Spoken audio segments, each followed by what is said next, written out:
नमस्कार। स्वागत है आप सभी का आवाज जनता की में। मैं सत्येंद्र उपाध्याय। हम बात कर रहे हैं सूबे के सबसे बड़े प्रदेश उत्तर प्रदेश की।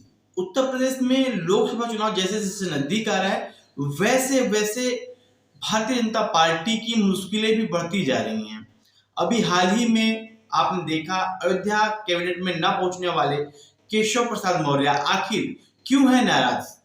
क्या भारतीय जनता पार्टी के अंदर अंतर्कलह मची हुई है। योगी आदित्यनाथ और केशव प्रसाद मौर्य की जो खींचतान है आपने पीछे भी देखा होगा, पिछली जब सरकार थी तब से चला आ रहा है। कहीं ना कहीं केशव प्रसाद मौर्य भी मुख्यमंत्री पद के दावेदार थे और उस दावेदारी को लेकर के उन्होंने पिछला चुनाव लड़ा। पिछले चुनाव में जीत हुई, लेकिन अचानक मुख्यमंत्री बनाया गया योगी आदित्यनाथ को।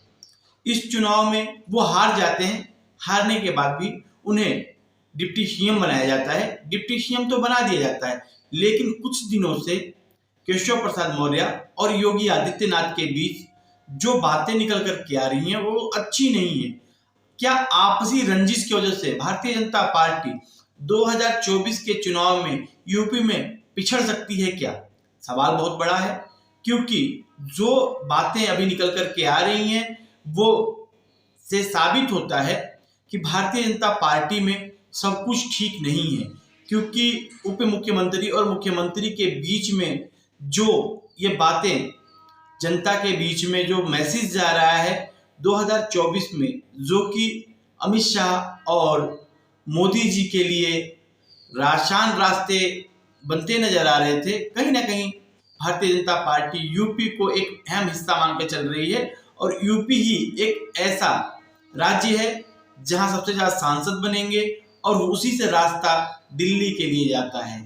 तो सबसे बड़ी बात फिर वहीं आती है कि क्या केशव प्रसाद मौर्य भारतीय जनता पार्टी से नाराज चल रहे हैं या योगी आदित्यनाथ की वजह से? क्या मुख्यमंत्री में एक बार फिर बदलाव हो सकता है?